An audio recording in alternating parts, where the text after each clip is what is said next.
common ingredients. Third, for students and educators, I firmly believe that the new insights from Evo Devo bring the evolutionary process alive and offer a more gripping and illuminating picture of evolution than has typically been taught and discussed. And fourth, for anyone who may ponder the question, where did I come from? This book is also about our history, both the journey we have all made from egg to adult, and the long trek from the origin of animals to the very recent origin of our species. Introduction. Butterflies, Zebras, and Embryos. Well, she's walking through the clouds with a circus mind that's running round, butterflies and zebras, and moonbeams and fairy tales. That's all she ever thinks about. Jimi Hendrix, Little Wing, 1967. On a recent visit to my kids' elementary school, I was enjoying the student art that decorated the hallways. Among the landscapes and portraits were many depictions of animals. I couldn't help noting that of the thousands of species to choose from, the most frequently drawn mammal was the zebra, and the most represented animal of any kind was the butterfly. We live in Wisconsin, and this being the middle of winter, the kids were not drawing what they saw out the window. So, why all the butterflies and zebras? I am certain that these pieces of art reflect the children's deep connection to animal forms, their shapes, patterns, and colors. We all feel that connection. That's why we visit zoos to see exotic animals, flock to the new phenomenon of butterfly aviaries, go to aquaria, and spend billions on our animal companions, dogs, cats, birds, and even fish.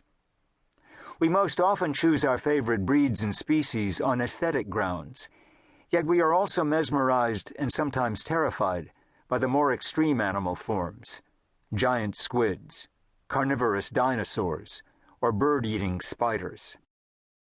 The same attraction to and fascination with animal forms has motivated the greatest naturalists for centuries. In cold, gray, damp, pre-Victorian England, young Charles Darwin read Alexander von Humboldt's personal narrative, a 2,000-page account of his voyage to and around South America. Darwin was so consumed that he later claimed that all he thought, spoke, or dreamt about were schemes to get to see the sights of the tropics that Humboldt described. He leaped at the chance when the opportunity to sail on the Beagle arose in 1831. Darwin later wrote to Humboldt, "My whole course of life is due to having read and reread as a youth this personal narrative."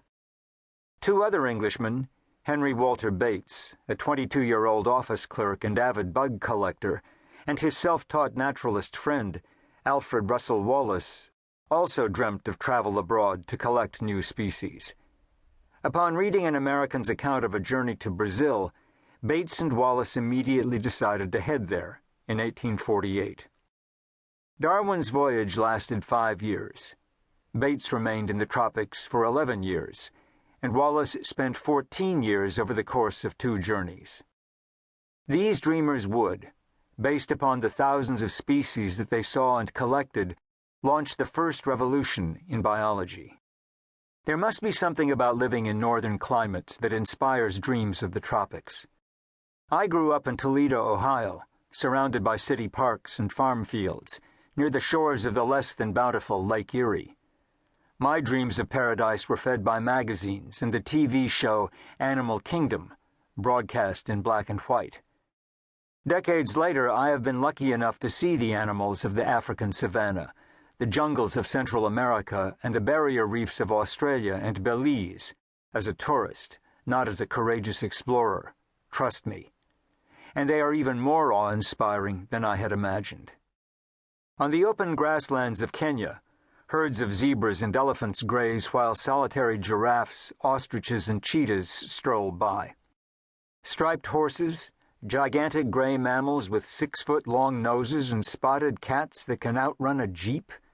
If these creatures did not exist, they would be almost too incredible to believe. In the rainforests, the richness is generally in smaller creatures.